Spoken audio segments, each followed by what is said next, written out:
sa pag-aresto kay dating Pangulong Rodrigo Duterte.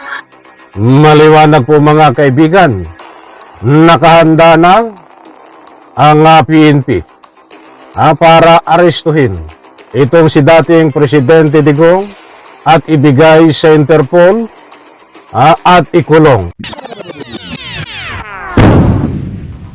Alright, welcome back to my YouTube channel. I'm Andy's Vlog. Ito na. Mga kaibigan, paglabas ng warrant of arrest ng ICC, ibibigay ko po sa inyo ang latest update. Huhulihin ng ating magigiting na mga kapulisan itong si dating Presidente Digong. Aba, ay matindi ho. Hindi naman po lingid sa inyong kaalaman na ang ating Pangulo, Bongbong Marcos, ay nagbigay na ho ng pahayag, nagbigay na ng go signal na hindi haharangin ng ating pamahalaan ang paghuli dito ho kay dating Presidente Digong. Batang mainit na usapin po naman ngayon ay itong paglabas ng warrant of arrest. At siyempre ito, ang ating kapulisan ay huhulihin ang dating Presidente Digong upang ikulong at ibigay sa Interpol. Nako, ay ito na.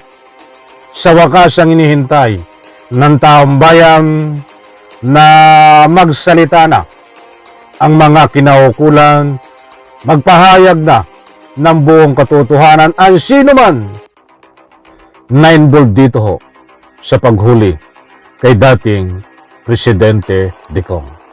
Mga kaibigan, inaanyayahan ko po kayo na kapag may pagkakataon, huwag kaligtaan.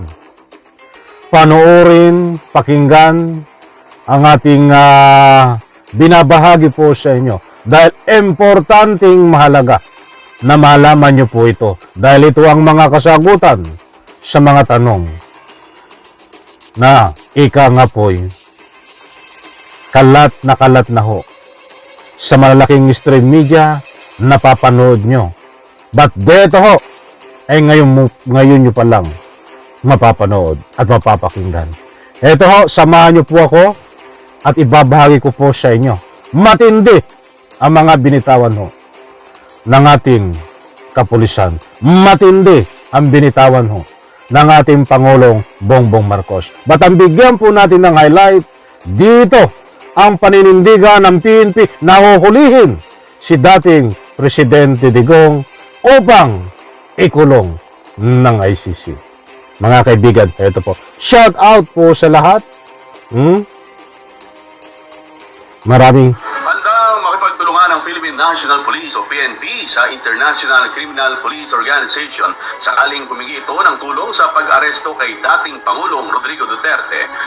Maliwanag po mga kaibigan, nakahanda na ang PNP para arestuhin itong si dating Presidente Digong at ibigay sa Interpol at ikulong diyan po sa kinaukulan na bansa kung saan siya dapat ikulong. Hindi po ito fake news. Mga mahal kong taga-subaybay, mayroon po tayong batayan dito ho sa ating tinatalakay. Paano ngayon yan, Digong? Paano ngayon yan bato? Ay hulihin kayo ng PNP? Hulihin kayo ng Interpol? Ba't ang magpupusas sa inyo ay itong ating magigiting na kapulisan ng Republika ng Pilipinas at ibibigay kayo sa Interpol at dadaling kayo ng Interpol sa ICC at nang sa ganun ikulong kayo ng ICC diyan sa ibang bansa. Ay baka ito'y magtagunan si Digong? Naniniwala po ba kayo ito'y susuko? Ay kanyang bluff lang? Kanyang yabang lang yan na susuko? Ay kung magugunita nyo po, mga mahal kong taga-subaybay, nung una pa lang na matunog na lalabas ang warrant of arrest, ito ay nagpalabas sa social media na siya ay hindi magpapahuli ng buhay.